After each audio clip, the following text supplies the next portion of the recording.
8 தொகுதிகள் ஒதுக்கி இருக்கிறாங்க விசிகாவுக்கு. இப்போ எனக்கு என்ன கேள்வினா, ஒரு செய்தி அரசல் புரசலாக வந்த செய்தி, அகமது சாஹிப் அவர்களும் இந்த களத்தில் வந்து பயணிக்க போறாரு, 8ல் 1 இருக்க போறாருன்ற மாதிரி சொல்றாங்களே, உண்மைதானே? முதல்ல அந்த கேள்விக்கு வந்து நான் எப்படி பதில் சொல்வது?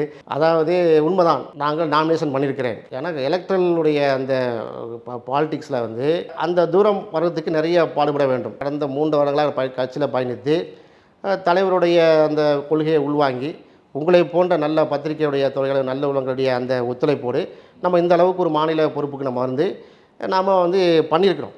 வெளிப்படையாக என்னை சார்ந்தவர்கள் என்னை வந்து நான் சட்டமன்றத்தில் உள்ளே சொல்ல வேண்டும், உங்கள் குரல் வந்து உள்ளே ஒலிக்க வேண்டும் என்று கருதக்கூடிய தொழில்கள் நிறைய பேர் நாமினேஷன் பண்ணியிருக்காங்க. அவங்க அழுத்தம் தந்தாங்க. கடைசி நாளில் 4ஆம் நாள் நான் என்ன செஞ்சுருக்கேன், அதை நம்ம போட்டிருக்கிறோம். முடிவெடுக்க வேண்டியது வந்து தலைவர் தான். நீங்கள் கேட்ட கேள்வி உண்மைதான். நானும் அந்த ரேஸில் இருக்கிறேன். 8 தொகுதிகளில் வந்து பொது தொகுதிகளில் நானும் கேட்டு விண்ணப்பித்திருக்கிறேன். எனக்கு நாம் கவனித்த வரைக்கும், உங்களுக்கு பக்கத்தில் இருந்து பார்த்த வரைக்கும் பொட்டன்ஷியல் அதிகமாக உள்ள ஆளுன்றதில் எனக்கு மாற்று கருத்து இல்லை. ஆனால் எனக்கு என்ன கேள்வினா, வழக்கமாக எல்லாரும் கொடுக்குற மாதிரியான மேனிஃபெஸ்டோ கொடுத்துட்டு அதை செயல்படுத்த முடியாமல் அந்த மாதிரியான இருக்குமா, இல்லை உங்கள் அணுகுமுறை இன்கேஸ் கொடுத்துட்டாங்க அப்படின்னா ஒரு நல்ல செய்தி வந்துடுச்சுன்னா அணுகுமுறை எப்படி இருக்கும் சார்? ஒரு சட்டமன்ற உறுப்பினராக எடுப்புலேயே ஒரு 6 மந்த்து ஒரு ரிகர்சல் பீரியட் கொடுப்பாங்க. அந்த ரிகர்சல் பீரியடில் வந்து ஒரு சட்டமன்ற உறுப்பினர் என்ன செய்ய வேண்டும் என்பதை வந்து நம்ம தேர்தல் களத்தில் நம்ம வந்து பயணிச்சுட்டே வரோம். இது கிட்டத்தட்ட இது முதல் தேர்தல் இல்லை, சற்றொப்ப 5 தேர்தலை நம்ம பார்த்துருக்குறோம். 2-3 தேர்தலில் நேரடியாக நானே பல கட்சிகளுக்கு ஐடிலாம் பண்ணியிருக்கிறோம், இங்கே இருந்திருக்கிறோம். எலக்ட்ரல் ப்ராசஸ் என்னன்னு நமக்கு தெரியும், தேர்தல் அரசியல் என்பது தெரியும். ஒரு 8 விஷயங்கள் இருக்கிறது. ஒரு ஆள் சட்டமன்றத்துக்குள்ளே போனான்னா அந்த 6 மந்த் ரிகர்சல் பீரியடில் ஒரு தொகுதி மக்களுக்கு செய்ய வேண்டிய 8 முக்கியமான வேலைகள், அதை செய்தாலே ஒட்டுமொத்த 234 தொகுதியை வந்து ஒரு 6 மாதத்தில் அப்படியே அப்லிஃப்ட் பண்ணிடலாம். எல்லா சட்டமன்ற உறுப்பினரும் இதை செய்தால் என்ன செய்ய வேண்டும்? நீ முதல்ல கல்வியில் கை வைங்க. உங்கள் தொகுதிக்கு உட்பட்ட மாணவர்கள், அரசு சார்ந்த பள்ளிக்கூடங்கள், அரசு பள்ளிக்கூடங்கள், அரசு உதவி பெறக்கூடிய பள்ளிக்கூடங்களை மேம்படுத்துங்க. அங்கே இருக்கக்கூடிய நியூ அட்மிஷனில் வர 0%, அதாவது ட்ராப் அவுட்டு, இடைநிற்றலை வந்து என்ன பண்ணுங்கள், 0% ஆக்குங்க. 10ஆம் கிளாஸ் பாஸ் பண்ணிட்டா 11th போங்க, 12th பாஸ் பண்ணிட்டா காலேஜுக்கு செல்ல வேண்டும், 8ஆம் கிளாஸ் பாஸ் பண்ணிட்டா 9ஆம் கிளாஸ் போக வேண்டும். இதை உறுதிப்படுத்துங்க.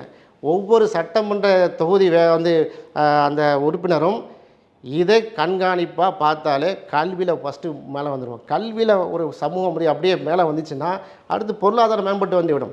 இப்போ நல்ல குடிதண்ணி இல்லைம்பாங்க, இன்ஃப்ராஸ்ட்ரக்சர் டெவலப் பண்ண சொல்லுவாங்க, சாக்கடையாக போகுது, சுகாதாரம் வேணும்பாங்க. இதை எல்லோரும் செஞ்சிடலாம். ஆனால் செஞ்சது இல்லாமன்னா ஒரு வருஷம் செய்தது அடுத்த வருஷம் ரிப்பீட் ஆகக்கூடாது. மழை நீர் வடிகால் உங்கள் தொகுதிக்கு வேணும்னா அந்த மழை நீர் வடிகாலை நீங்கள் செய்கிறீங்கன்னா ஒவ்வொரு வருஷம் மழை வரும்போதும் நீங்கள் சுத்தம் பண்ணிட்டு இருக்கக்கூடாது. ஒன் சைட் நீங்கள் பிளான் பண்ணுறீங்களா, அதை வந்து காலங்காலத்துக்கு இருக்கிற மாதிரி பிளான் பண்ணுங்கள். அதில் கவனம் செலுத்தணும். 6 மந்த்தில் நீங்கள் ரிகர்சல் பண்ணுறது. அதுபோல் பார்த்தீங்கன்னா பெண் பாதுகாப்பு, பெண் கல்வி சொல்லணும், பெண்களுடைய பாதுகாப்பை உறுதி செய்யுங்க. அங்கே உங்கள் தொகுதியில் இருக்கக்கூடிய சட்டமன்ற தொகுதியில் யார் வெற்றி பெற்று வர்றாங்களோ, உதாரணமாக நம்ம சட்டமன்ற தொகுதி என்னோட சட்டமன்ற தொகுதி என்று சொன்னால் அதை நான் உறுதிப்படுத்துவேன். கல்வியில் பொது சுகாதாரத்தில் இந்த மாதிரி கட்டமைப்பில் மேம்படுத்தி பெண்களுடைய ஹாஸ்டல், எவ்வளோ ஹாஸ்டல் இருக்குது, பெண்கள் பள்ளிக்கூடம் எவ்வளோ இருக்குது, காலேஜ் என்ன இருக்குது, அவங்க என்ன செய்கிறாங்க, பெண்களுடைய சுயதொழில் திமுக அரசே பண்ணுறாங்களா, தோழி வீடு இப்போ வந்திருக்காங்களா, இது ஒவ்வொரு சட்டமன்ற உறுப்பினரும் பொறுப்படுத்தி சொல்ல வேண்டும், அது செய்ய வேண்டுங்கிறேன். குறைந்தது இதெல்லாம் செய்யணும்னு சொன்னால் மக்களோட தொடர்பில் இருக்கணும். எப்படி ஒரு மாவட்ட ஆட்சித்தலைவருடைய அலுவலகத்தில் ஒவ்வொரு வாரமும் மக்கள் குறை தீர்ப்பு முகாம் நடக்குதோ அதுபோல் ஒவ்வொரு தொகுதியிலும் அந்த உறுப்பினர் சென்று அங்கே இருக்கக்கூடிய தாலுகா ஆஃபீஸ்லையோ வில்லேஜ் ஆஃபீஸில் இருந்து அவர் போய் உட்காரணும். அட்லீஸ்ட் ஒரு மாதத்துக்கு 2 தடவை உட்காந்து என்னப்பா பிரச்சனைன்னு சொல்லி மக்களை நேரடியாக அணுகி மனுக்களை பெற்று அவர் அந்த இடத்துல இருந்தாங்கன்னு சொன்னால் எந்த பிரச்சனையும் வராது. 6 மாதம் நீங்கள் பைலட் ப்ராசஸ் பண்ணி பாருங்கள். அதில் உள்ள எக்ஸிக்யூட் பண்ணுறத 3 வருஷம் ஆகும். நீங்கள் 6 மாதம் மனு வைங்க, 6 மாதத்தில் திட்டத்தை வகுத்து நீங்கள் போனது ஒரு 3-4 இயர்ஸ் ஆகிடும். அதுக்கப்புறம் திரும்பி பாருங்கள், உங்கள் தொகுதி தான், அதான் தமிழ்நாடு, வளர்ந்த தமிழ்நாடு. இப்போ இருக்கக்கூடிய வளர்ச்சியில் ஒரு ஸ்டெப் மேலே போயிடுவோம். இந்த தூரநோக்கு பார்வையான இருக்கக்கூடிய கையில் வந்து ஆயுதம் கிடைக்க வேண்டும். யார் அதிக தூரம் வீசி எறிவானோ அவன் கையில் ஆயுதத்தை வந்து தரணும்.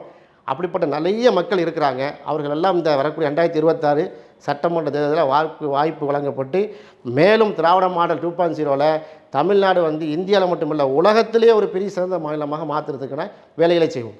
அதாவது பாலிசி மேக்கிங் எக்ஸிக்யூட்டிங் ரெண்டுத்திலுமே ஸ்ட்ராங்காக இருக்கும்ன்ற புரிஞ்சுக்கலாம். ஆக்சுவலாக இந்த கேள்வி நான் கேட்கறது ரொம்ப சீக்கிரமாக கேட்குற கேள்வி தான், ஏன்னா தொகுதி பங்கீட முடியல. முதல் கையெழுத்து இப்போ நீங்கள் சட்டமன்ற உறுப்பினர் முதல் கையெழுத்து என்னவா இருக்கும் முக்கியமான விஷயமா? முதல்ல சட்டமன்ற உறுப்பினர் ஆக வேண்டும், வாழ்த்துக்கள், அது எங்களுடைய வாழ்த்துக்கள். அதுக்கு சீட்டு கிடைக்கணும், அதுக்கும் அப்புறம் கேம்பெயினுக்கு போகணும், மக்கள் நம்மளை ஏற்றுக்கொள்ள வேண்டும், அதில் வந்து வெற்றி பெற வேண்டும். அப்படி வெற்றி பெற்று அது வாய்ப்பு வரும்போது அந்த கேள்விக்கு நிச்சயமாக பதில் சொல்லுவோம். அது எல்லாத்துக்கும் தெரியும். இல்லை நான் என்ன கேட்குறேன், அது உள்ளபடியே நீங்கள் சொல்கிறது கரெக்ட் தான், உங்களுக்குன்னு ஒன்று இருக்கும்ல, இது பண்ணணுன்ற ஒரு எண்ணம் இருக்கும். இல்லை எண்ணம் இருக்கும். அது கூட எனக்கு வாக்களித்த இப்போ நான் சட்டமன்ற உறுப்பினர் ஆகணும் வைங்க, எங்கள் தொகுதி மக்கள்கிட்ட இந்த கேள்வி நான் கேட்பேன். நான் கேட்டு தொகுதி மக்கள் என்ன முடிவை சொல்கிறார்களோ அந்த பொறுத்து தான் முதல் கையெழுத்தாக இருக்கும்.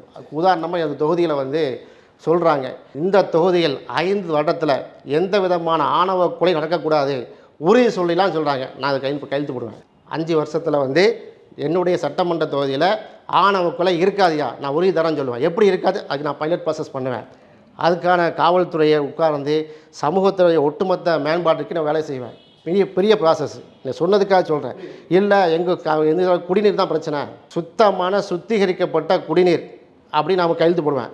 அது கூட வேலையை செய்வேன். இல்லைங்க லஞ்ச லாவணியத்தை ஒழிக்கணுங்க நம்ம தொகுதியில், எங்கள் வில்லேஜ் ஆஃபீஸர் எங்கே போனாலும் அரசு துறை சார்ந்ததுக்கு லஞ்சம் இருக்கக்கூடாது அப்படிங்கிற கோரிக்கை மெஜாரிட்டியாக இருந்துச்சுன்னா அது கூட வேலையில் பார்ப்போம். இது தொகுதி மக்கள் தான் முடிவு பண்ண வேண்டும். அதாவது மக்கள் என்ன உங்கள்கிட்ட சொல்கிறாங்களோ அதுதான் உங்களோட முதல் கையெழுத்தாக இருக்கும். சரி, பல்வேறு செய்தியில் பகிர்ந்துருக்கீங்க.